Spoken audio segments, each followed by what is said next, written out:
नमस्कार. माझं नाव शारदा राजेंद्र राऊत. मी high school teacher. Retire झाली 25ला, सप्टेंबर 25ला. माझं हे चॅनल आहे. चॅनलचं नाव आहे ग्रामगीता प्रचार. तर आता हा ग्रामगीता प्रचार चॅनल माझं उघडण्याचा एकच मकसद आहे की राष्ट्रसंत तुकडोजी महाराजांचा घरोघरी, देशादेशात प्रचार व्हावा आणि त्याचं मार्गदर्शन करून आपलं जीवन कसं सुधारावं हा माझा त्याच्या मागचा हेतू आहे. तर आमचे प्रेरणास्थान दादासाहेब कोंडीकराव राऊत त्यांनी आजीवन गुरुदेव सेवा मंडळाची सेवा केलेली आहे. तर मला आता मी तुकडोजी महाराजांचा पहिला अध्याय वाचून, देवदर्शन वाचून त्याचा अर्थ सांगणार आहे. तर मी आता पहिला अध्याय वाचायला सुरुवात करते आणि त्याचा अर्थ पण सांगते. अध्याय पहिला, देवदर्शन. ओम नमोजी विश्वचालका, जगदवंद्या ब्रह्मांड नायका, एकची असोनी अनेका, वाससी विश्वरूपी. आपणची झाला धराधर, उरला भरोनी महिवार. अनुरेणू तुनी करशी संचार, विश्वनाटक नटावया.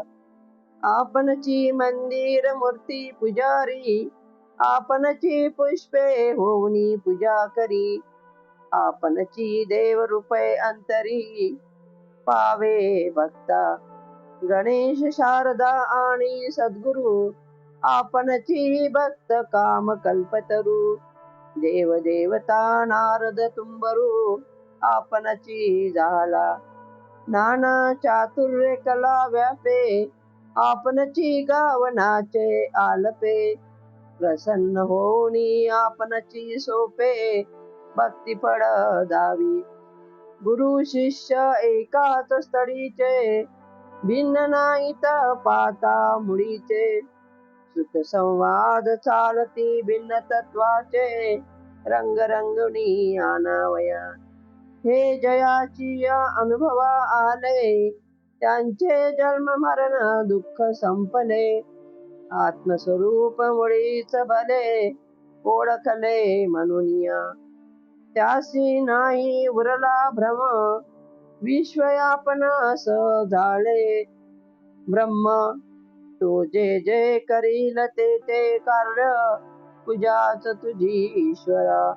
तुझ्या शक्तीची ही पूर्णवली, अजून नाही जीवा भावात शिरली.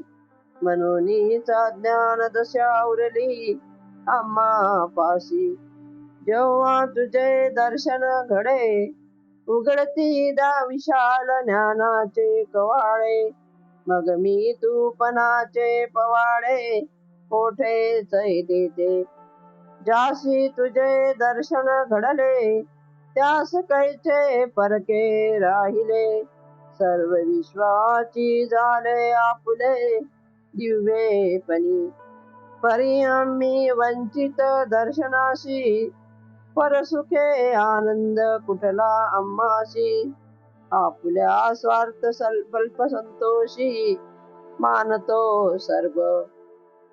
आता मी 1 ते 12 ओळी देवदर्शनाच्या वाचन केलेलं आहे. आता या देवदर्शनाच्या ओळीचा अर्थ मी सांगते आहे, ती तुम्ही ऐका. हे ओम स्वरूपी जगाचा चालका व वंदनीय स्वामी, तुला नमस्कार असो. तू एकटाच बसून अंतररूपी भासतोस. तूच जगधारणा करणारा, जगात भरून उरणारा व सृष्टीचे नाटक सजविण्यासाठी कणाकणात वावरणाराही तूच आहेस. मंदिर, त्यातील मूर्ती, तीच पूजक व पूजेची फुलं देखील तूच. देवाच्या रूपाने भक्ताच्या अंतःकरणात प्राप्त होणाराही तूच आहेस. कल्पतरूप्रमाणे भक्तांची इच्छा पुरवणारे व प्रसन्न होऊन सुलभतेने भक्तिफळ देणारे गणेश, शारदा व सद्गुरू आदी देव, त्यांची प्रभावळ नारद तुंबरादी देखील स्वतः तूच झाला. गायन नर्तकादी अनेक कलांनी चातुर्याने व कार्याने तुला प्रसन्न करून घेणारे भक्त मुळात तूच आहेस. गुरु व शिष्य यांचे मूळ स्वरूपही एक तूच असून आनंद वाढवण्यासाठीच संवादापुरता वेगळेपणा दाखविला जातो. ही मुळातील आत्मस्वरूपाची एकता स्वयंसिद्ध ज्याने जाणली व अनुभवली त्याची जन्ममरणादी दुःख संपतात. त्याचा भ्रम पूर्णपणे मावळल्याने स्वतःसह सारे जगच त्याला ब्रह्ममय दिसू लागते. त्यामुळे त्यांची सर्वच कर्म सहज पूजारूप बनतात. हे देवा, तुझ्या पूर्णत्वाची ही शक्ती आमच्या जीवनपणात अजून न संचारल्यामुळेच अज्ञान शिल्लक आहे. तुझे दर्शन घडले की व्यापक ज्ञानाची द्वारे खुली होऊन मी तूपणाचा प्रसार पुरता मावळतो. ज्याला संपूर्ण जगच दिव्य भावाने आपल्याशे वाटते, मग त्याला परके कोण दिसणार? आम्ही मात्र त्या अभेद दर्शनाला आचावलो. म्हणूनच आम्हाला इतरांच्या सुखात सुख न वाटता आपल्या कोत्या स्वार्थातच सुख स्वर्ग वाटतो. या 1 ते 12 वळीचा अर्थ मी तुम्हाला सांगितलेला आहे. जय गुरुदेव.